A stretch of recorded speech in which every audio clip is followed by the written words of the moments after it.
All right, and good day, everyone. And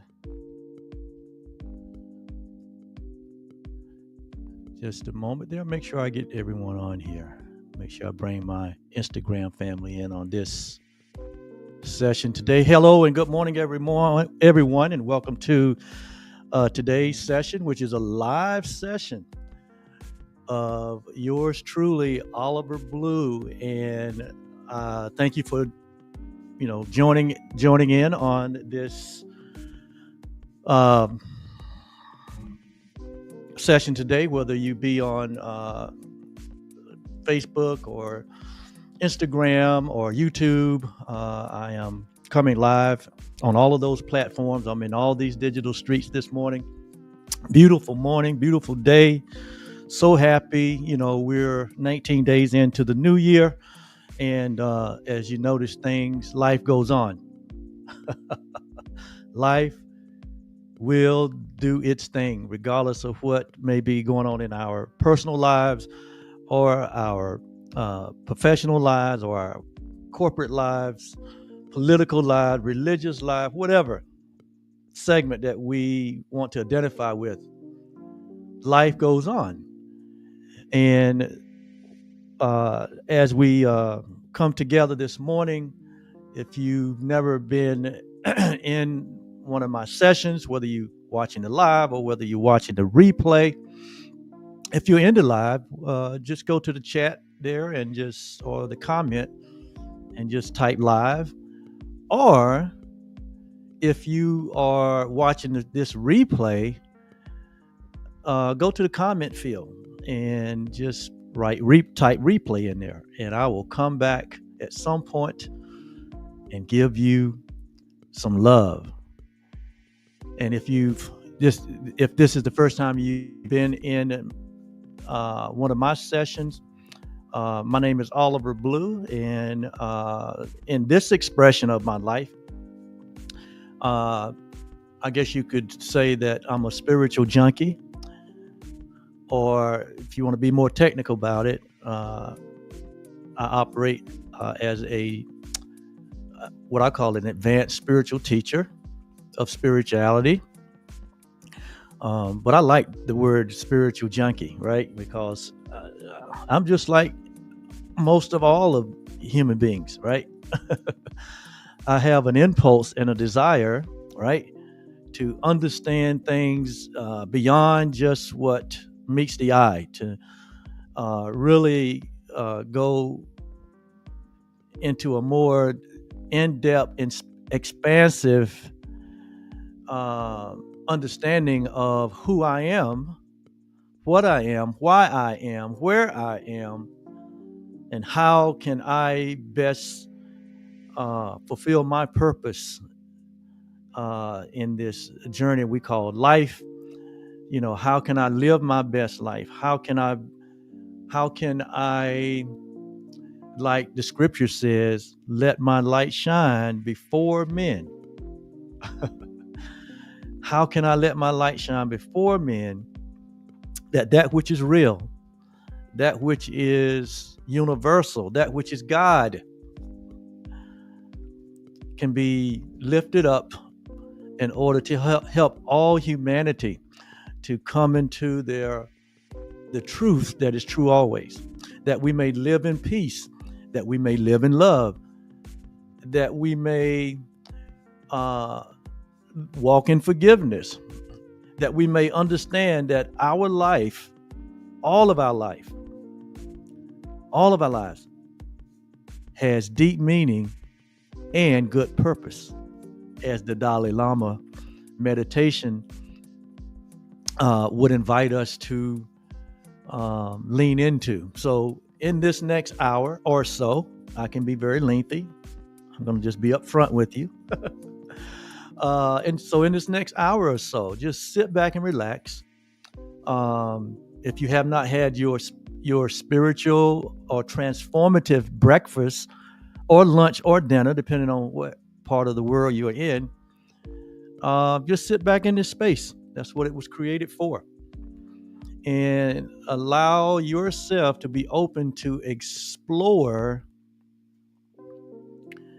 in a more in-depth way the depths of your true self, the depth of your identity. Regardless of where we find ourselves, regardless of where we find ourselves in life, what stage in life, what age in life, what level of understanding, what position we are in, whether personally or professionally, what groups we may be associated with, the way we perceive ourselves, regardless of where we are. There's always this element in which where we find ourselves is the perfect place to be, and it is the perfect situation in order for us to learn about who we are. It's the best situation for us to discover our true self, our true nature, which here we say is love. And so our lives and all the situations and circumstances and conditions of our lives becomes the perfect curriculum. It becomes the perfect classroom for us to ultimately come to know ourselves. See if I can get my throat clear here. It's the ultimate where you are right now, where I am right now. The situations and circumstances and conditions you in, whether you perceive them to be good or bad. The family you are part of, the business that you are part of, the employer you might be connected with, the faith community that you have chosen, the community in which you live, the state in which you live, the country in which you live, the world in which we all live. Wherever you find yourself in this moment is the absolute perfect place. The absolute perfect place. Right? Because you can't be anywhere else, so it has to be the perfect place. But it's the absolute, your life is the absolute perfect curriculum for a deeper discovery of who you are. In other words, I have come to believe that all of us are here to rediscover who we are, to know thyself, as the ancient poet said, to know thyself. In a broad sense, all of us have this one universal purpose in our human experience, and that is to discover who we are, to know thyself. To know thyself. In every element of your life that you find yourself in right now. Right? If we would open ourselves to in this present moment and in our present lives, life will teach us. Life will take us on a deep, very intrinsic journey of self-discovery to know who we are. I'm totally convinced that the biggest crisis we have in this current world, and I think the one crisis that has always been universal to mankind in his journey, the crisis of not knowing who we are, or I would say identification. I believe that through the knowing of yourself, that it is through the knowing of yourself that we can discover and uncover and resolve all the issues that we face in this life. I think it is the knowing of the self that is the answer to all humanity's problem. And until I'm convinced otherwise, right? I'm talking from my own personal experience, and I'm also talking from, my own inquiry, my own study and research from some powerful resources that are available to all of us, And I'm totally convinced that once we settle the identity crisis that humanity has always been in, there's always been an identity crisis. If you go back to the very first man, for you Bible advocates, for you Bible students, if you go back to the creation story as it is shown in the book of Genesis, the very first man, Adam was perfect in his creation as it described there, right? If the story be true. But it's a great teaching. It's a great learning and teaching device. Adam represented the perfect creation, or the highest creation of God, or the highest creation of love. That's what he represented, being the first man. But somewhere in his journey, Adam opened himself up to an idea that something was missing, that his creator had withheld something from him, right? And that Adam became convinced that there was something that he didn't know, and that there was something that was not given to him in creation, contrary to all of the advanced spiritual teachings that emphasize the fact that love is perfect, love is whole, and love is complete, or God is perfect, God is whole, and God is complete. And that love, or God, can only create like itself. All right, that's the law that governs the universe, that every seed produces after its own kind. So if the universal Father of all creation expressed itself by extending itself,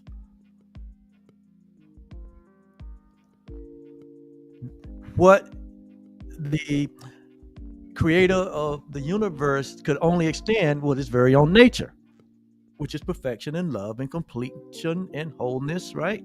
In divinity and eternity and infinity. And so that be the case. Adam represented all humanity, and Adam represented what we are been talking about here in this series. Adam represented the perfect creation of love, or the perfect creation of God. That was his representation. Because out of that one human experience came all humanity, right?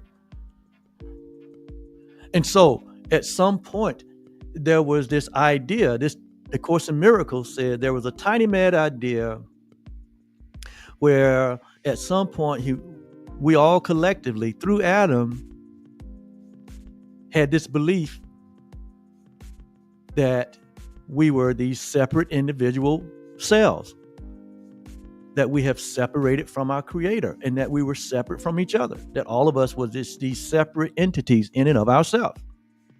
In other words, that we made ourselves, that we were not all created from the one source. And this tiny mad idea created this virus I call separation, or the Course in Miracles calls separation, or even the Bible calls it separation.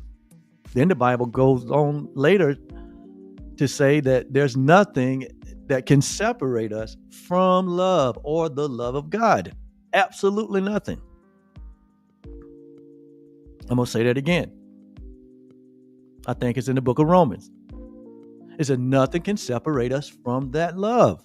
And so if that be the case, so in reality, separation is a myth. Separation is an illusion. Separation is not true. It is not real. So in reality, humanity has never been separate from its source. Humanity has never fallen from grace. Humanity has never been, in essence, we have never been this idea. We've never, in reality, have been what this idea that we all kind of got inoculated with through the virus. We've never been separated from love. We've never been separate from our perfect creation. That nothing in this world could ever change our nature. Nothing can ever alter. Nothing in your life or my life or any of our lives could ever alter our true self, our true identity. And somewhere, somehow, through this tiny mad idea, humanity lost its identity. And when you lose your identity, the first thing that comes in is this sense of separation, this sense of that I've done something wrong or something has gone wrong. I call it sin consciousness. And then the next thing that comes in is guilt. Guilt says what? Because I've done something wrong, I'm deserving of punishment. I'm deserving of being corrected for or punished for my wrongdoing. If you know what I mean, the word guilt. And we know, all of us know, the burdensome or the burden that a guilt consciousness carries when we fully embrace the idea that we've done something wrong or that we're guilty. And then the third idea that comes in as a result of a loss of identification, a seeming loss of identification, is fear. It's fear. There's a fear of the fact that something has gone wrong. I was the cause of it. Therefore, I'm guilty and deserving of punishment. And therefore, I fear my future. I feel that that punishment is coming around the corner or is coming in the future. So sin consciousness, guilt, and fear are basically the results of a mind that has actually split off from the one universal mind that has been unchanged, that has been unaltered, right? It's split off from that which is true to make up something as a substitute for the truth. I want to sit on that for a minute. What I just described right there is what all humanity has experienced from the very beginning. What I just described right there is what all of us have experienced as we have been conditioned to this same way of thinking. And this same way of thinking has created a false image of ourselves that we now perceive ourselves. We perceive ourselves from a point of view of separation. And then on the other hand, the scripture says that nothing can separate us from the love. And the Course of Miracles put it this way. It says that what? In reality, nothing has happened. It says that which is real cannot be threatened, meaning it can't be altered, it can't be changed. That which God or love creates cannot be altered and cannot be changed. And if you embrace the reality that you are the creation of God, that you are the offspring of love, then that means that you cannot be altered or you cannot be changed. Just think about that. that which is real cannot be threatened. Then the Course goes on to say that which is not real does not exist. So the idea that we have separated from God and that we're separate from one another and that we've done something wrong and that we are deserving of punishment and that we fear the future. It's not a God idea. It's not love's idea. So where did it come from? Where did that idea come from? Adam, if you eat of the fruit, you would then know good and evil. As though God has withheld something from Adam in creation. So that's where the tiny mad idea of separation began, as a mad idea in the mind of humanity. But then we have evidence, strong evidence from very reliable sources, that nothing can ever separate us. That we remain as God created us.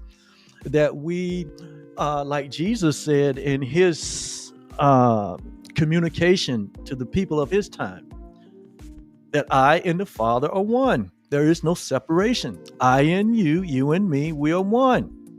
He even went on to say that when you have seen me, you have seen the Father. Basically, he was saying that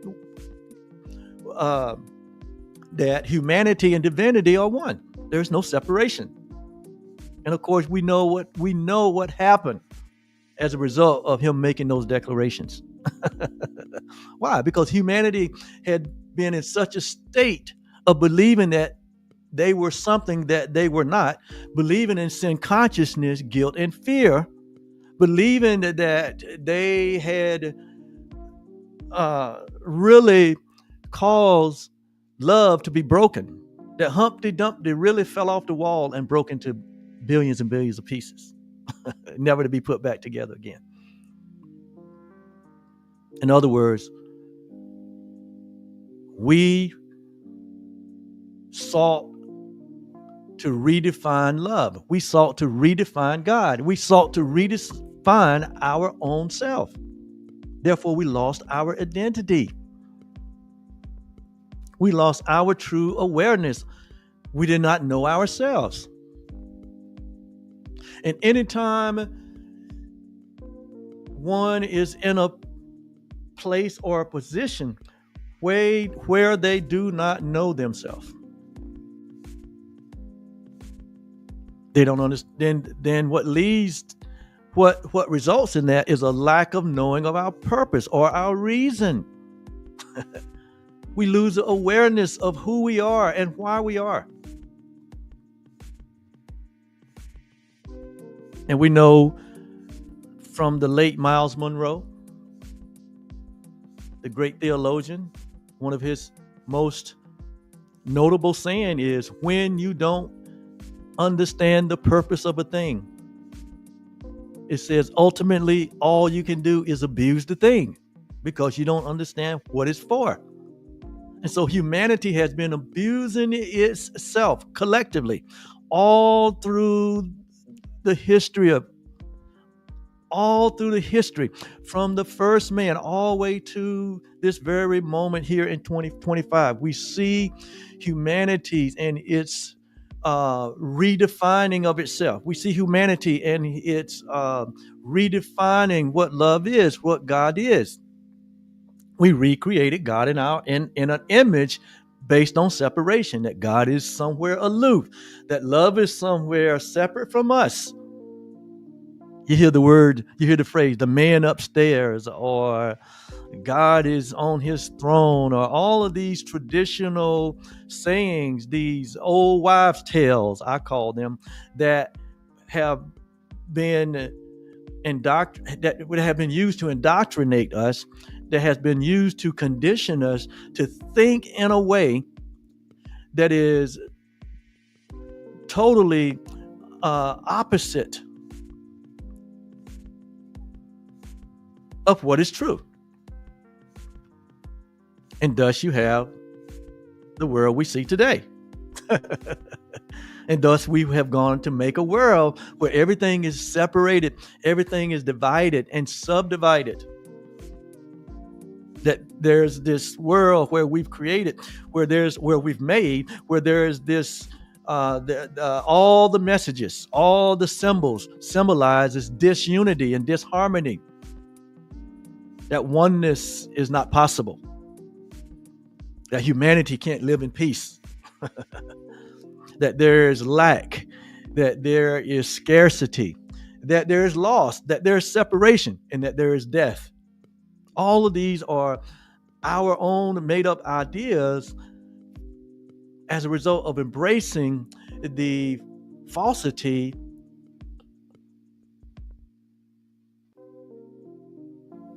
of separation. And we redefine ourselves. From a theological point of view, or if you listen to theologians, right, they will say, we are, they will define us as humanity as we are sinners. Right? We're sinners. From a psychotherapist point of view, they will define us as vulnerable and under real attack. Your life has been under attack. Someone has really violated you. And so all of these redefinitions have re-identified us to be these vulnerable, unworthy creatures that are are lost and have lost our way. And the only way that we can protect ourselves, right? Only way that we can defend ourselves, right, is to stay separate and to compete one against another, right? And in that thought system, we say somebody's got to what? Somebody's got to win, and somebody has to lose. Well, that's not how love thinks. That is not the thought system of love. That's not the thought system of God. And so in this series, and this is my fourth, this is part 4 of this series that I started a few months ago. And the title of the series is called You Are the Perfect Creation of Love. Yes, you. I'm talking to you. You are the perfect creation of love. And that's not a entitlement based on anything other than the reality that we are of one source. We are of one blood. We are of one essence. The essence of who we are is the extension of our Creator, which is God, or which is love. You'll notice I like to use love and God interchangeably, because when I talk to some audience, people get offended when you use the word God, and they put their guard down. They think when they hear the word God, they have all these mental experiences that some are negative and some are positive.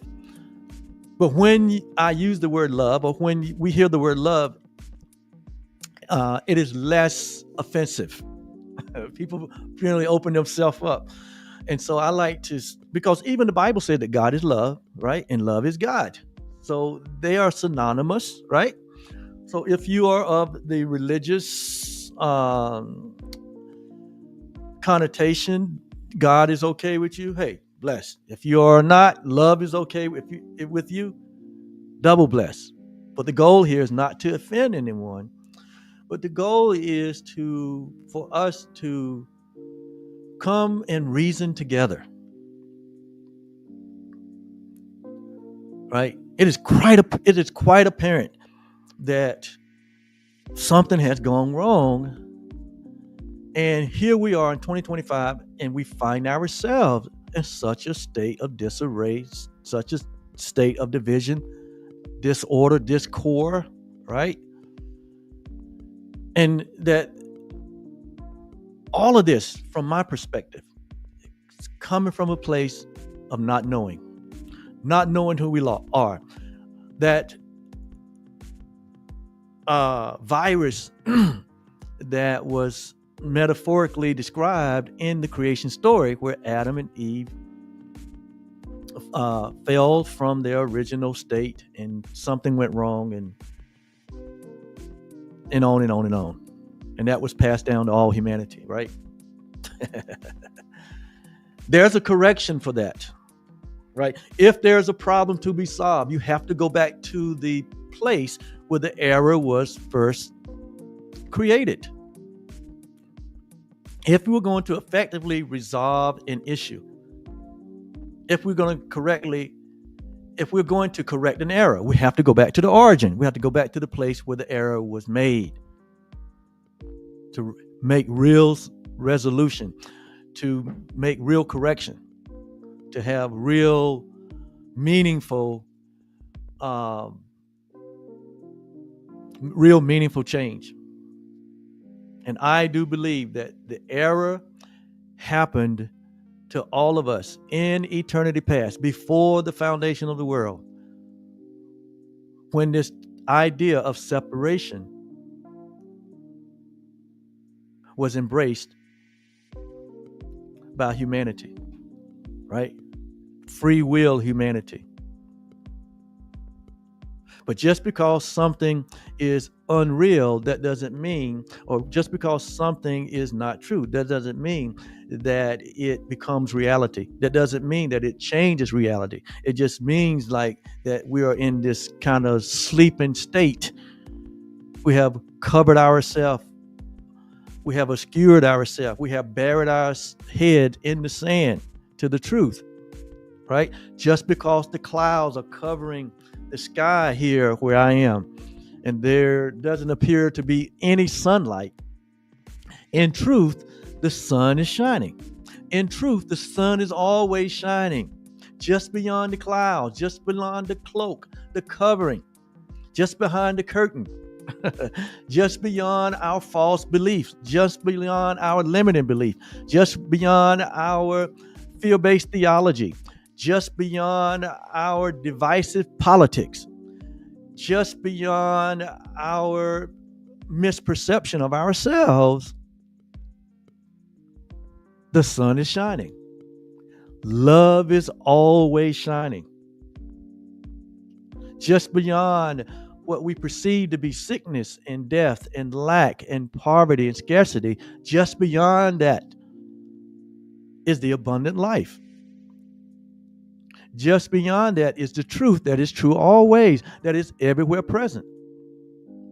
In other words, if God or love is the creator or the origin of all things, that means that God and love is omnipresent, everywhere present. That means that this abundant life, that means that who we are in truth is always present. Our reality remains intact. Heaven remains intact.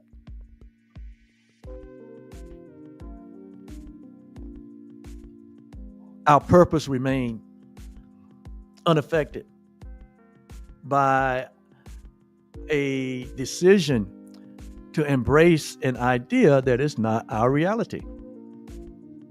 So the course is that which is not real. It really, in reality, it does not exist. And then finally it says, when we embrace the fact that only that which is real and it cannot be threatened, and that which is not doesn't exist, it says, then we will experience the peace of God. Therein lies the peace of God. Therein lies the peace that we all are searching for, looking for, longing for. Therein lies the unity and the oneness that we all so desire. Therein lies the peace of God.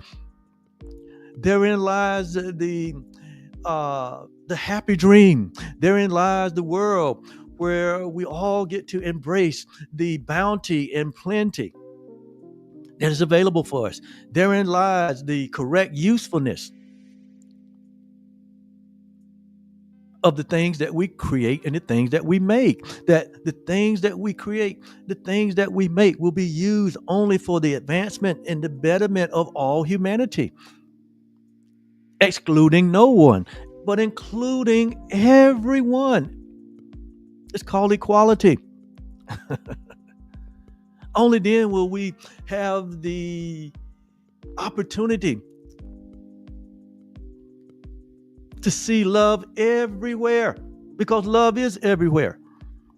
That is when we'll be like the Christ, where we see the face of Christ in everyone.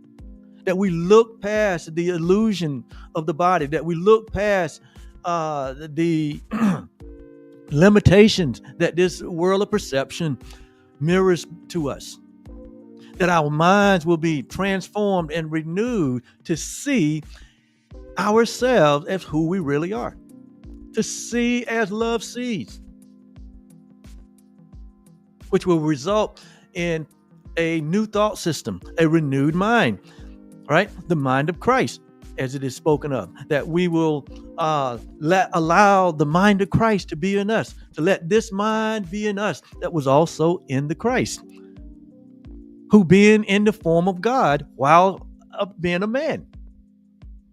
Because if humanity and divinity is one, and it is,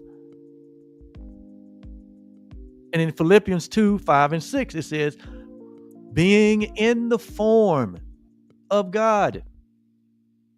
So this body identification that we have, it's not who we are, but it is a form that we use to express who we are. I'm going to say that again. When we lose our identity of who we really are as the perfect creation of love, then we substitute that with body identification to think that who we really are these physical expressions. No, these are only communication devices which allow us to express our true nature, which is love. Just like your car that's outside in the driveway or downstairs in the garage, that is not who you are. But it is a device that you use. It's a vehicle that you use to get you from one place to another. You're not your car. Likewise, you're not your body. You're not your race. You are not your political affiliation. You are not your religious affiliation. You are not your gender, right? You are not your nationality. It is not your identification. No, who we are is what God is and what love is, because we are the very essence. We are the very offspring. We're the very extension. We're the very creation. That's what creation is. We are the extension of love. So what love is who we are. We're the extension of one another.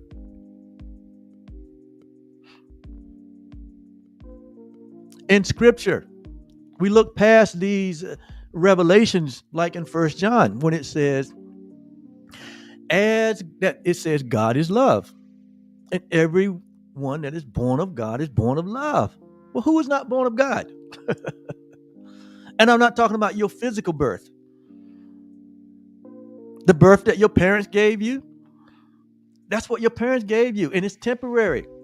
It has a birthday and it has an ending. It is temporary. It's not who you are. It's not your eternal self. It's not your infinite self. It's not your perfect created self. No, that is what is required of you to be in this physical world. No one can be in this physical world without a body. But we are not the body. No, who we are is love's perfect creation. We are what God is, and God is what we are. So it says God is love, and everyone that's born of God is born of love. So the essence of who you are is love. And then it goes on to say that as God is, so are we in this world. As love is, as the divine is, so are we in this world right now. But do we perceive ourselves as such? Are we holding on to that true identity? Or do we see ourselves as what our parents gave us, which is a birth date and an expiration date? That's not eternal. That's not real. The true definition of real is that it always has been and it always will be. So that means that nothing in this temporary three-dimensional world is real. It is temporary. It's like a classroom. We create a classroom. Your life and all the activity of your life is like a classroom. It becomes your journey.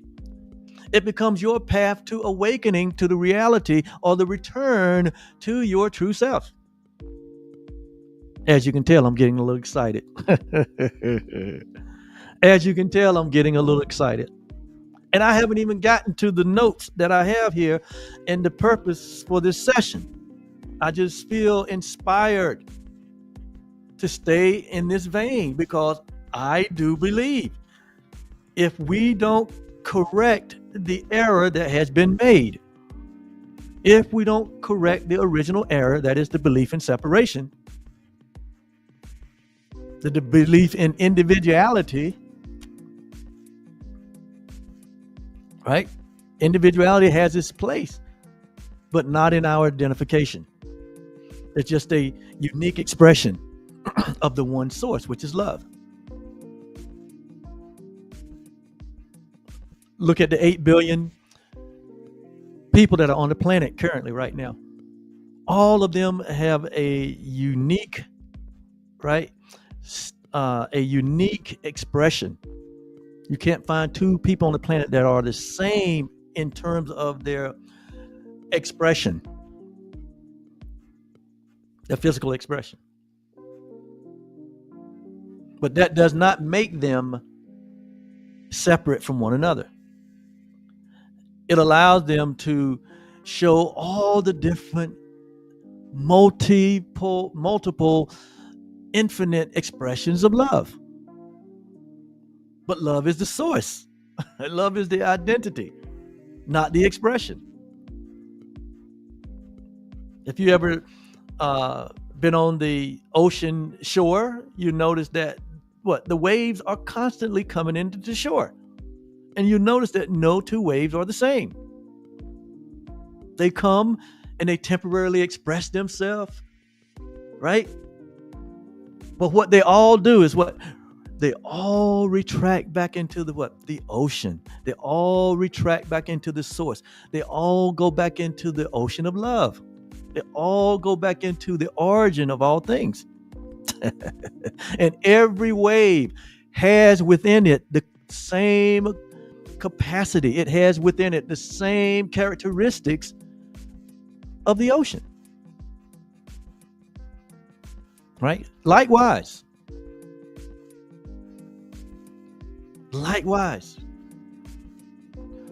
we all came from the one source. We all are held together by the one source. We all have the one purpose, the one will that emanates from the one source. Yet in our humanity experience, we have this appearance of individuals. And each individual has the ability to express the nature of that source. That's what our lives is supposed to express, the nature of love. It was never supposed to be the point of identity because we were supposed to understand that there's only one of us. Jesus understood this. And that was his whole message. He came to share the message of oneness. I and the Father are one. When you see me, you've seen the Father. I and you and me. We are one. As the vine is in the branch, what's in the vine is in the branch. Right? All of these metaphors, all of these parables were not teaching a natural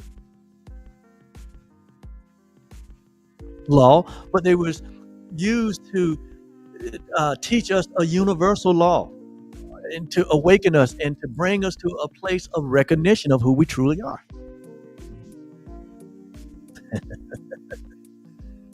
He was bringing light to humanity. He was trying to wake us up from the dream of separation.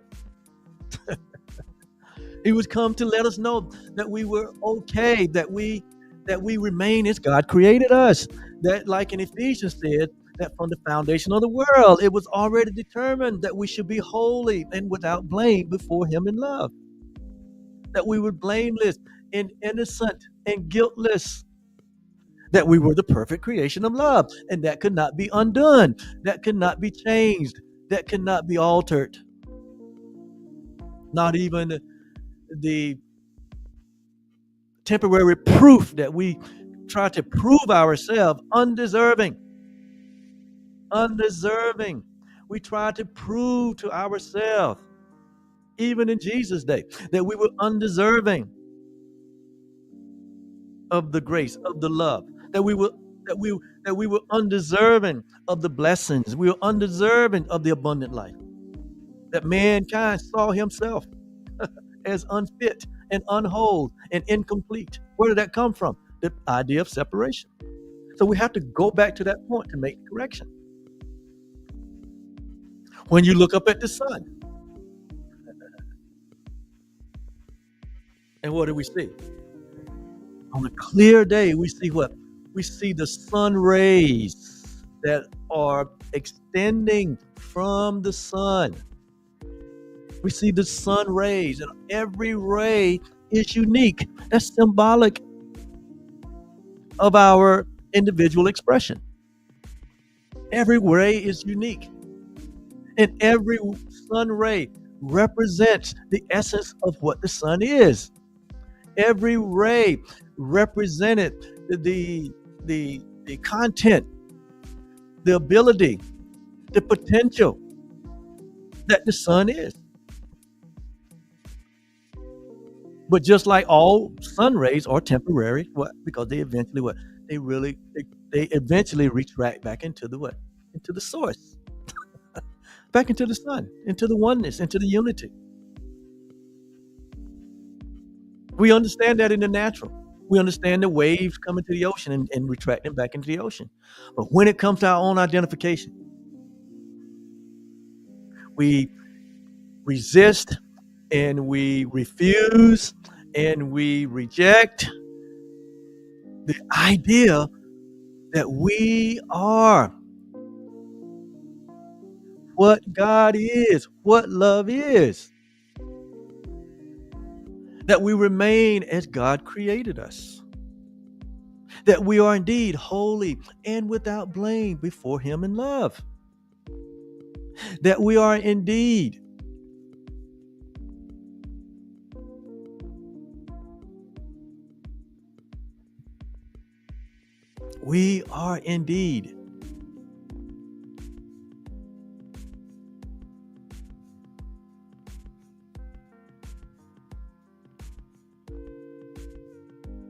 one being that we share with our Creator and each other. We are one shared being. And until that is corrected in our thinking and in our perception, until there's a recognition, until there's an awakening, until there's an enlightenment to this truth, we will continue to miscreate. We will continue to divide and separate and subdivide. We will continue to kill or be killed. We will continue to promote scarcity and lack and birth and death and sickness and disease. We will continue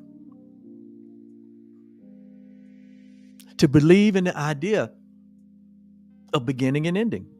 We will continue to be unstable. We will continue to vacillate from being okay to experiencing sin consciousness, guilt, and fear until we make the correction. We will continue to be unstable in our functioning and inaccurate in our interpretation. So that's why I'm here to create. That's why I created this platform, because there was a time in my life when I did not have this awareness. There was a point in my life when I didn't know who I was. And it was frightening. It was absolutely frightening. It was like a nightmare. Though my outer life looked stable, inwardly, I was falling apart. Inwardly, I was full of not knowing and full of sin consciousness and guilt and fear. And I know what that feels like. I know how debilitating that is. I know how disempowering that is. And so I've been on this journey because I understand the shared interest I have with all humanity. That all humanity is, that I understand that Jesus, when he said, this is the only law that we need to be concerned about, is to love your neighbor as yourself, to love God and to love your neighbor as yourself, because I understand that my neighbor is myself. There is no separation. There's only one of us. And what I will have from my neighbor, I'm going to have from myself. What I desire for my neighbor, I'm going to desire for myself. The way I see myself is the way I'm going to see my neighbor. And I see my neighbor the way I see myself. The way I see God is the way I see myself. And so if I see God as this uh, uh, highly aggressive, punitive entity,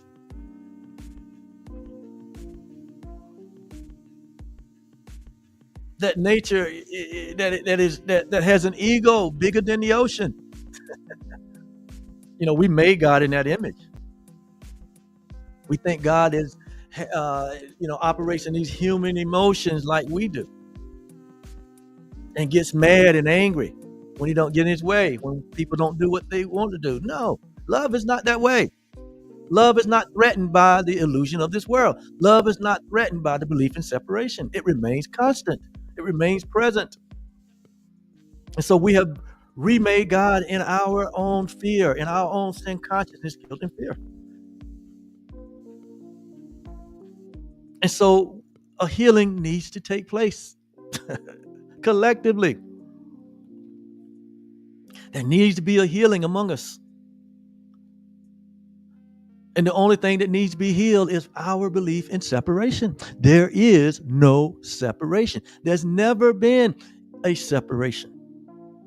There will never be a separation. You are the perfect creation of love.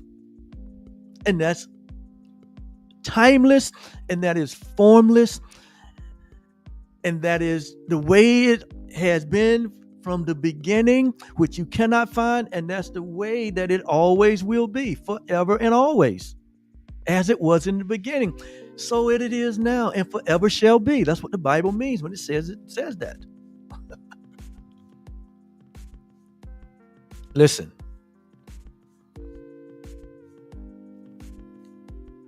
We are so distracted by the glitz and the glamour. We're so distracted by this world order that we've lost our focus on what is real and what is not. We've become so accustomed to making that which is unreal real. We have made the error real and believing that we're something that we're not. We have made the error in our thinking real. In reality, has not been altered or changed. That's what the scripture means when it says, in the presence, there's fullness of joy.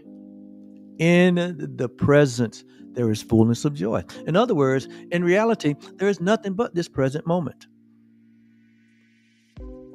The past is not real. You can't live into the future. So the only reality is the present moment. And in this present moment, when we accept the reality, when we accept the atonement for ourselves, when we embrace the reality that we are one, that we are as God is, that as God is, so are we in this world, that we are as our Creator created us, and that we remain that way, and that in reality, only love can create like itself. Therefore, I am like love. Therefore, I am love. That I am just like the sun ray that is produced by the sun. That I'm just like the wave that is produced by the ocean. That I'm just like my Creator that is perfect. That word perfect means whole and complete. Nothing missing, nothing broken. And that creation did not happen in time and space, but our creation happened before the foundation of this world. What we see in this world, what we see physically, look around you and what you see physically, that didn't happen in creation. These are all creations of humanity. These are all ideas that came through the mind of humanity. And we created form, right? We created this microphone for me to, and this platform for me to be able to talk with you, right? And that's a good thing when it's used for the blessing, when it is used to communicate oneness, when it's used to communicate our perfection and our wholeness and our completeness. But when it's abused and used to further imprison people to believe that there's something that they're not, when it's used as a communication device to further support separation, sin consciousness, guilt, and fear, when it is used to promote fear-based theology, when it is used to promote divisive politics, or when it is used to deceive people for business and business purposes and financial gain, then that same thing that we made began to work against us, began to continue to separate and divide us. So what needs to be corrected? What needs to be corrected is our thinking. Be not conformed to the belief in separation. Romans 12, be not conformed to this world. Be not conformed to the thought or the idea that we're separate. But be ye transformed, how? By the renewing of our minds. Why? So that we may prove, so that we may put on display what is that good and acceptable and perfect will of God. It's right there in your Bible. For you Bible believers, it's in other documentation. If you're not a Bible believer, I use A Course in Miracles. I use many resources that has led me to an awakening and an understanding.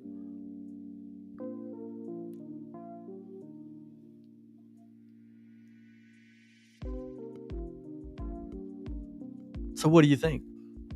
Do you think this sharing is relevant? Do you think that is this sparking something in you? Is there like this impulse in you to embrace the truth that is true always? I'm not telling you anything that you don't already know. This truth, these realities are in all of us. The remembrance of truth, the remembrance of love, the remembrance of God has been placed in all of us. I'm just simply here as a temporary guide to remind you.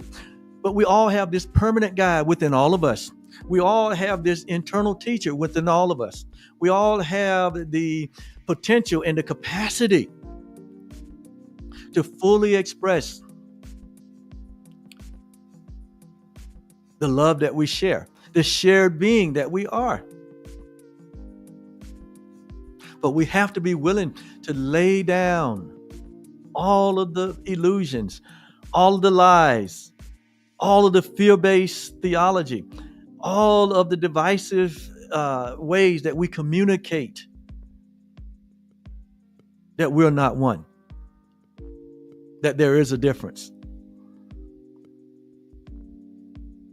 that there is privileged, that there is superiority. These are all man-made ideas that have caused the pain and the suffering that we've seen throughout all of history, and it's continuing today.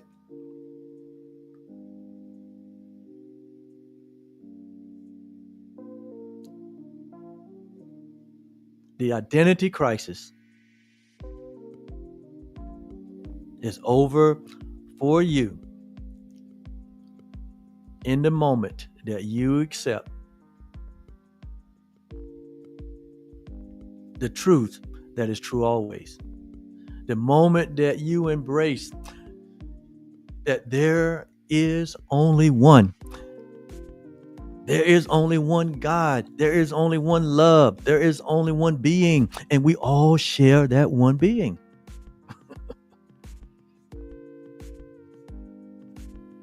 That we all share that one being. And that being, when it's in full expression, can only extend its very nature, which is love. So all of us have the capacity to come from a place of love, to come from a place of equality.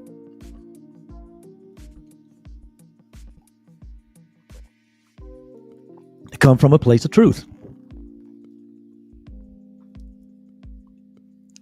So it's like we must be healed. Jesus said we must be born again. That's what he's talking about. We must be enlightened. We must be awakened. We must have this universal experience in which we recognize who we are. And when we recognize who we are, we also recognize who God is, or what love is, and we also recognize who our neighbor is, and that we're all one and the same.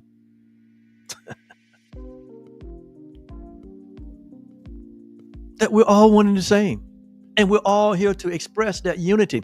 That our purpose is to express that unity, to express that love, to be the expression of it, to be the extension of it in every facet of our life. And in your relationships, if they're to be the beauty that you desire,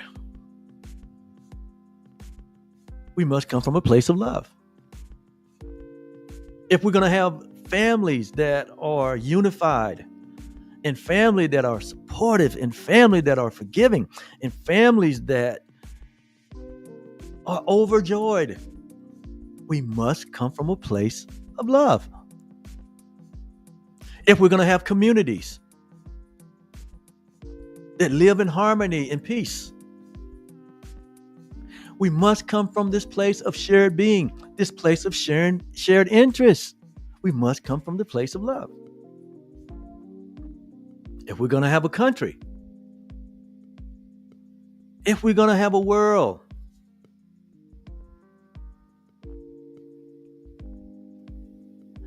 that is filled with light and love, and that is the expression of that shared being, of that shared interest, we are going to have to lay down these ego ideas, these selfish ideas. We're going to have to shift our perception about each other. There's going to have to be a healing of the nation. There's going to have to be a renewing of the mind.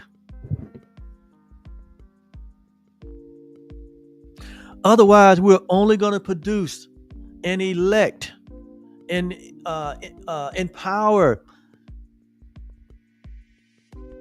people to lead us that are unhealed, that are egocentric, that are coming from a place of separation. And all they know is to separate and to divide. All they know is that, that there is this sense of scarcity and lack. And so there has to be this competition that somebody's got to lose and somebody's got to win.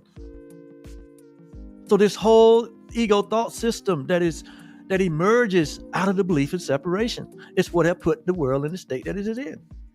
And all the good you see in the world, and there's a lot of it, it's coming from a place of love. It's coming from a mind that has accepted the reality of who it is. It's coming from someone that knows who they are.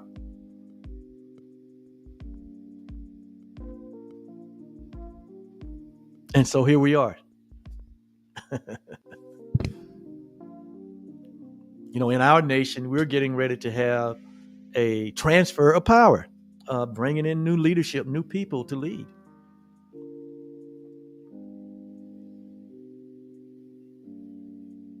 And that happens every 4 years in our country. But the question is,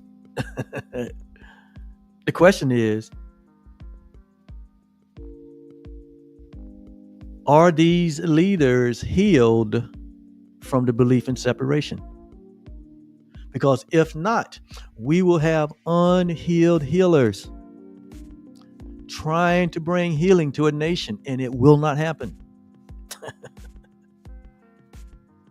We will put people in positions of power that are not even healed. They don't know who they are. They see themselves as separate beings. They see themselves as these individual people with individual histories, with a thought system of separation. That their perception of life is coming from a place of separation and not from a place of love. And so what you will see is an abuse, because like we said, when you don't understand the purpose of a thing, or when you don't know who you are, you can only abuse yourself, or you can only abuse others. You can only abuse the power, the influence. You only take the assets that you have.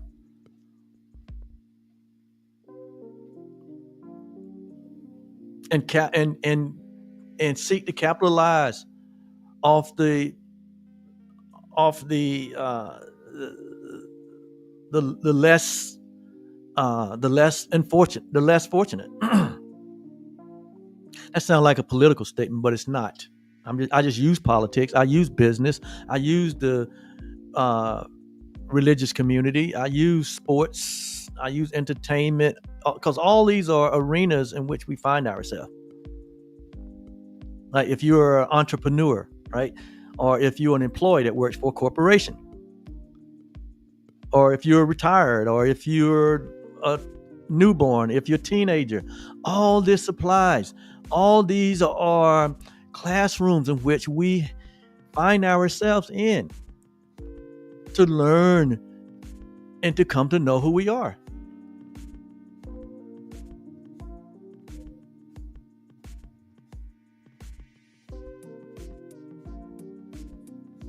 And so Jesus came as a healed healer. He was healed from the belief in separation. He knew who he was. He knew he was the perfect creation of love. He knew he was as God is. He knew that he was God.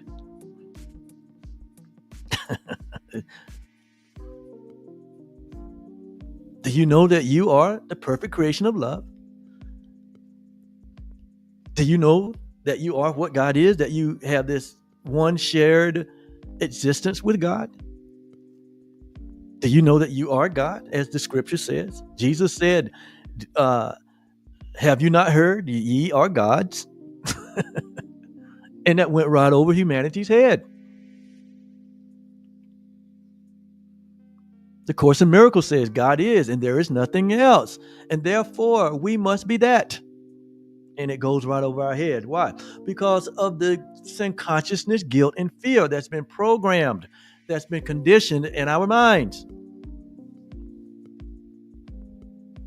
That is what needs to be healed. Now, I didn't get to what I wanted to today. That's all right. I have time. Time is on my side.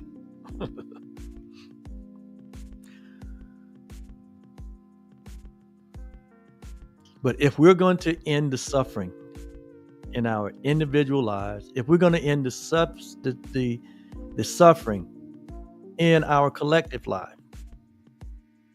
there has to be the process of healing ourselves from the belief in separation. not from separation itself, because separation in reality is not a reality. Separation in and of itself doesn't exist. But the belief in it is where the problem is. We're committed to this falsity. We have made a commitment and given our perception and our emotions and our feelings and our actions and our thoughts over to this idea of separation.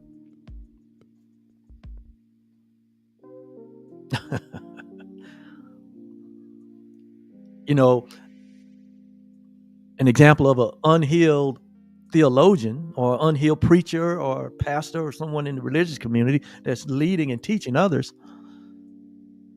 was evident from that point of view. What's evident that leader is not healed is that they start out with the preference that I had this somewhere that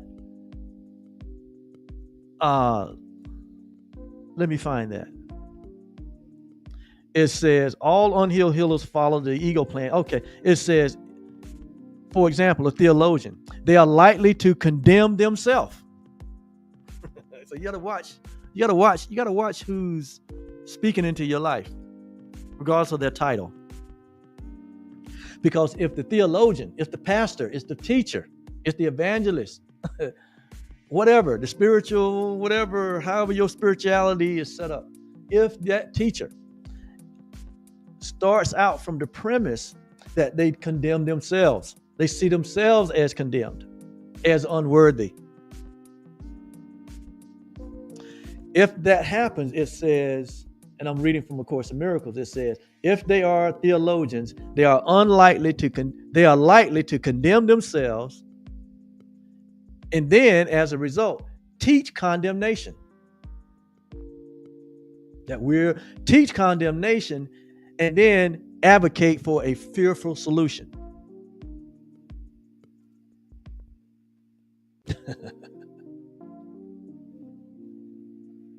Yeah, that's what it says here. That an unhealed healer, if he's a theologian, he would first condemn himself, teach fear-based theology, teach condemnation to others, and then advocate for a fearful solution. So they begin from a place of you are a sinner because that's the way they see themselves. And so they embrace that theology.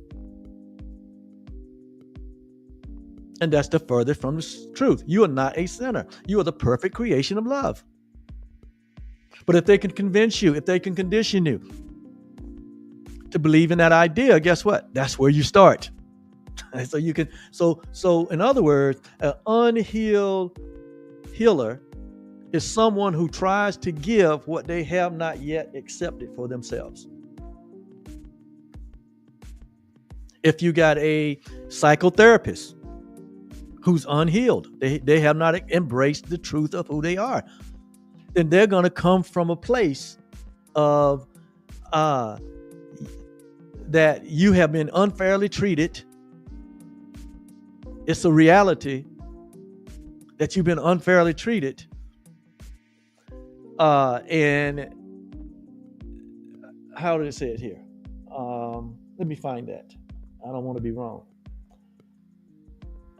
Let's see here. Bear with me.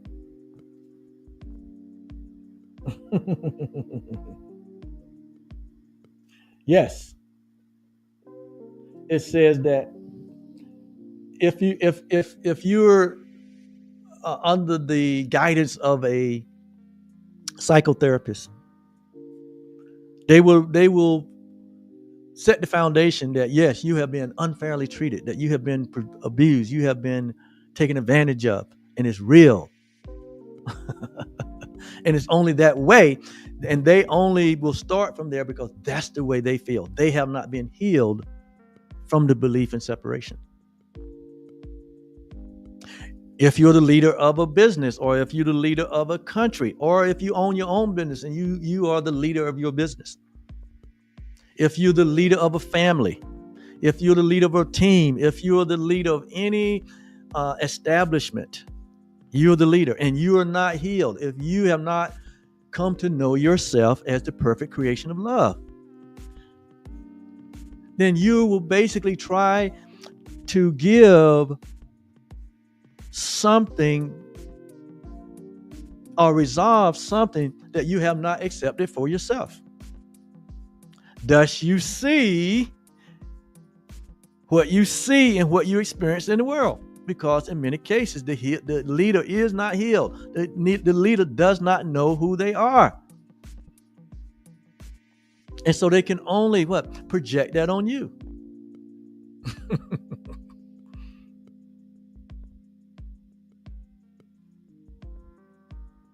If you're leading a nation and you don't know who you are, and all you know is what you know naturally, all you know is what history has taught you. And so if you don't come from a place of love, if you don't see that there's a shared interest, if you don't believe in equality and oneness, if you coming from an egotistical point of view, that the answer to the problems in the world can be resolved with things or ideas or systems, and don't really understand that the only solution to any problem is first to embrace the reality of your own identity, then over time it's going to end up in chaos. It's going to end up in a whole lot of people being hurt and endangered. It's going to end up in the Great Divide, where you have the haves, the super haves, and the have-nots, because they're only going to operate from their own self-interest. Regardless of what they tell you, they'll tell you anything.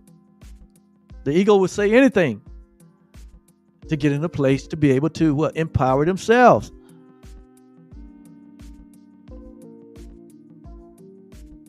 So, what's the moral of our message today?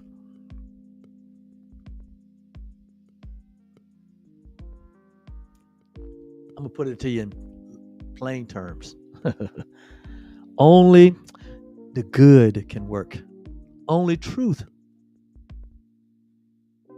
will work. Only knowing of yourself, the only embracing the reality of your true identity as the perfect creation of love, as the shared self that God is, that the essence of your nature is light and love and peace and joy.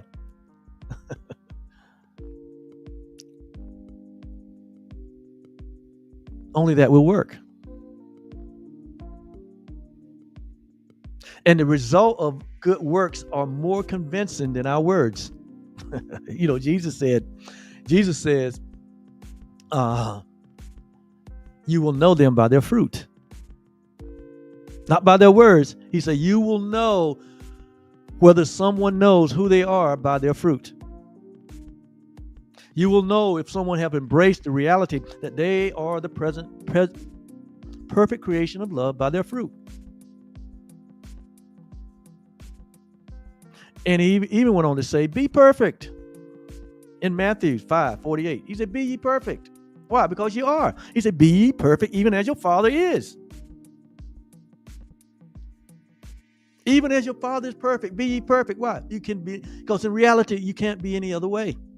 In reality. In unreality, we can make up a story, a life that appears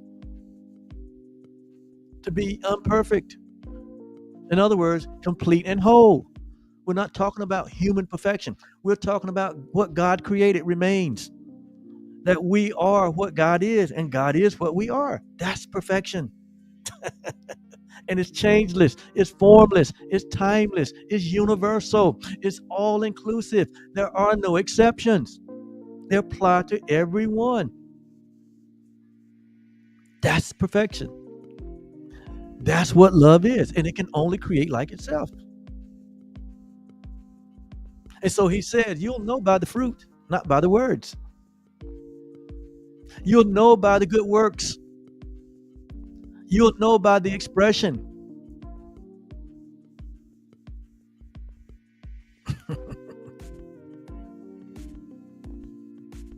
And what convinces you what is truth are the results, are the fruits. The words don't convince us that it's true. It is the results that convince us that this is true. And when I embraced my true identity as the perfect creation of love,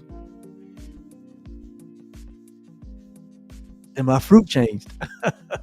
My results changed. And they're still aligning with the abundant life that Jesus said that he came for us to have.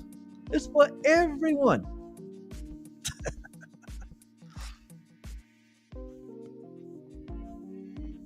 So it is our fruit that convinces not only ourselves, but our neighbor that our work is good.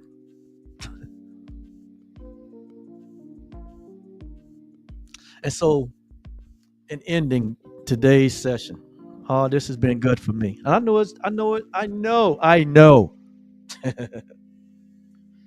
know. This is what I know. This ain't what I believe. This is what I know.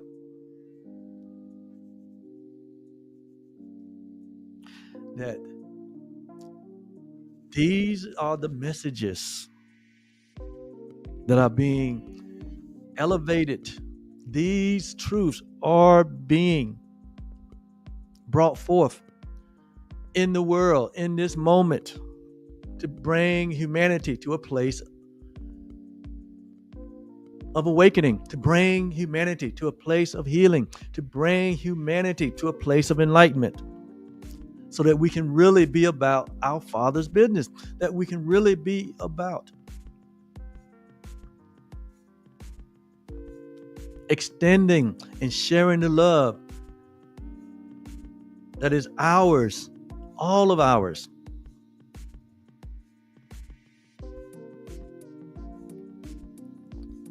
And that we all are called. We're all called to share this love and to empower not only ourselves, but others, to bring peace, to bring joy, to bring happiness and fulfillment to everyone who's wandering in this world, uncertain, lonely, and in constant fear. When you wake up to this reality, it is our calling to empower others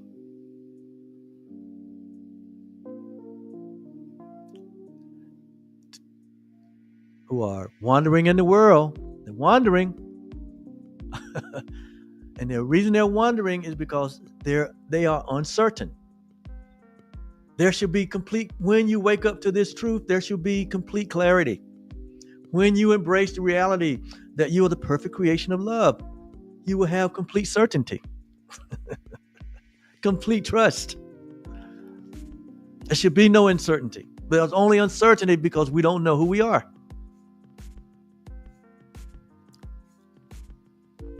When we wake up, there's no more loneliness because we realize it's impossible for us to be alone. We're never alone. We are part of this grand universal family, this grand universal kingdom, this grand universal reality that is everywhere present. The kingdom of God is everywhere. And it's not by observation, it's by knowing. You have to know who you are. And when we wake up, we are challenged to empower those that walk in constant fear, those that walk in anxiety, those that are walking in guilt and judgment and unforgiveness, those that are imprisoned by their own thinking and belief in separation, those that have been abused and used by fear-based theology, those that have been conditioned by this fear-based politics, those that have been imprisoned by the whole idea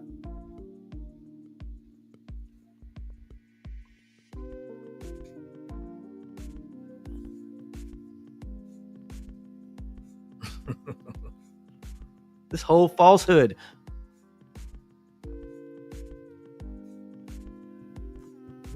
that has its roots in separation. So that is where I'm going to stick a pin in it today. Thank you so much for listening in.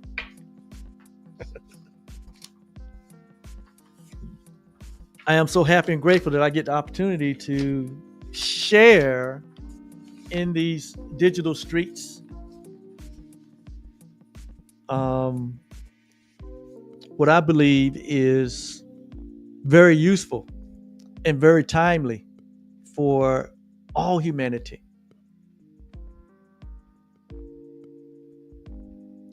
And I'm happy and grateful to be able to do this. And so, again, if you're watching the replay, come back around. I'll come back around, give you some love. Just put replay in the comments. If you're watching it live, put live in the comment. I'll show you some love. Until the next time, remember that truly, TRULY, which is my core message, it stands for the real you loves you, because the real you is love. Bye-bye.